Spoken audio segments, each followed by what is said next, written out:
میرے محترم بزرگوں، نوجوان ساتھیوں اور دوستوں، پردہ نشی ماؤں اور بہنوں، اور اسٹیج پر قابل تعظیم میرے پیارے علماء کرام، میں نے اور اسٹیج پر جلوہ افروز تمام ہی علماء کرام نے اس نونہال بچوں اور بچیوں کا پروگرام بالکل شروع سے لے کر آخر تک دیکھا، اور ہم نے اور آپ نے دیکھا کہ کس طریقے سے بچوں کی تیاریاں تھیں۔ وہ بچے جو گلیوں میں یوں ہی ٹہلا کرتے ہیں، وہ بچے جن کی ابھی کوئی حیثیت نہیں، وہ معصوم بچے اور بچیاں اگر انہیں کوئی گوہر شناس مل جائے، ان کو کوئی بنانے والا، ان کو کوئی سنوارنے والا، ان کو کوئی چمکانے والا، ان کو کوئی نکھارنے والا مل جائے تو پھر وہی نظارہ ہوتا ہے جو ہم نے ابھی آپ نے دیکھا ہے۔ ہم نے اور آپ نے دیکھا کہ وہ معصوم بچیاں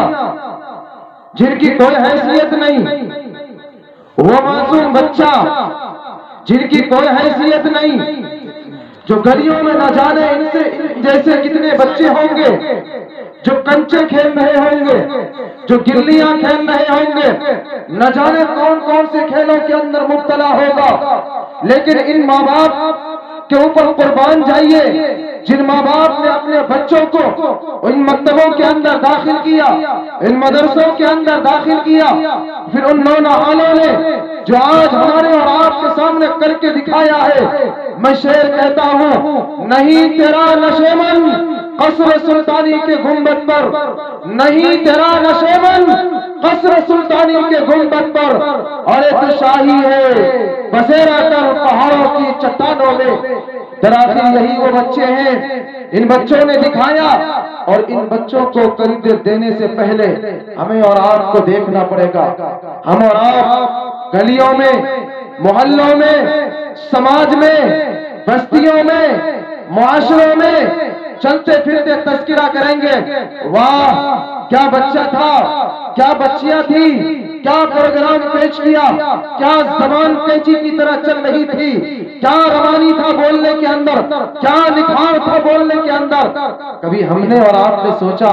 میں سلام کرتا ہوں ان اساتذہ کرام کو اور ان استاذ محترم کو جنہوں نے رات دن انتھک محنت کر کے اور انتھک کوشش کرنے کے بعد آپ کے سامنے ان بچوں کو جو گلیوں میں ٹہل رہا تھا، ان بچوں کو جو کھیتوں میں کھیل رہا تھا، وہ بچے جو بکریاں چرا رہے تھے، وہ بچے جن کی کوئی حیثیت نہیں تھے، ان بچوں کو حیثیت والا بنا کر کے آپ کے سامنے کھڑا کر دیا۔ ان کو معمولی نہ سمجھے، ان بچوں کو نکھارنے میں،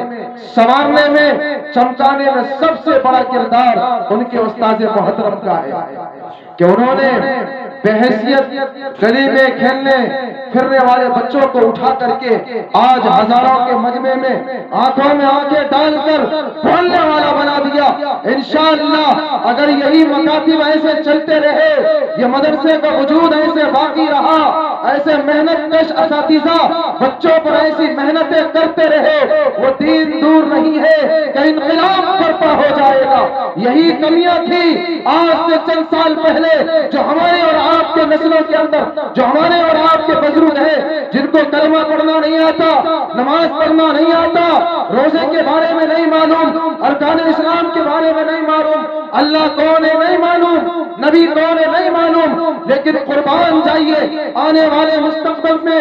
آنے والے زمانے میں جب یہ نونہال تیار ہوگا، جب یہ معصوم بچے اور معصوم بچیاں تیار ہوں گی، جب یہ کسی کے گھروں کے اندر جائے گی، جب یہ نوجوان سیاست میں آئے گا، جب یہ نوجوان اسکول اور کالج میں جائے گا، جب یہ نوجوان یونیورسٹیوں میں جائے گا، انشاءاللہ وہ دین دور نہیں ہے، انقلاب برپا ہو جائے گا،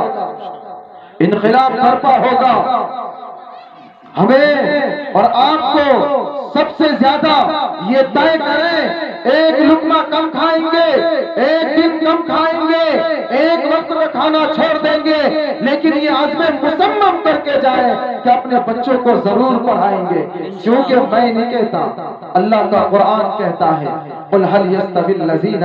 يَعْلَمُونَ وَالَّذِينَ لَا يَعْلَمُونَ، کہ جانکار اور بے جانکار، جاننے والا اور نہ جاننے والا، اے محمد رسول اللہ آپ پورے 4 عالم کے اندر اعلان کر دیجئے کہ جاننے والا اور نہ جاننے والا آپس میں برابر نہیں ہو سکتے ہیں۔ یہ علم ایک روشنی ہے، جہالت ایک اندھیرا ہے۔ جب علم نہیں آئے گا تو ہم اور آپ گلی کوچوں میں یوں ہی نظر انداز کیے جائیں گے، ہم اور آپ چوک چوراہوں پر یوں ہی مارے جائیں گے، یوں ہی کاٹے جائیں گے، کوئی ہمارا اور آپ کا پرسان عام نہیں ہوگا،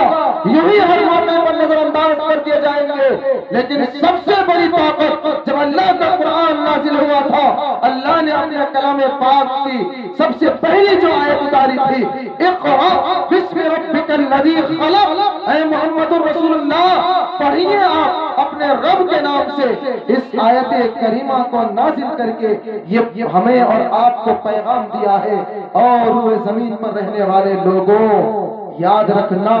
دنیا میں بھی جو تجھے کامیابی دلائے گی، دنیا میں عزت دلائے گی، وہ علم ہے، اور مرنے کے بعد جو تمہیں کامیابی سے ہمکنار کرے گی وہ تنہا علم ہے۔ علم کے دامن کو کبھی نہ چھوڑنا۔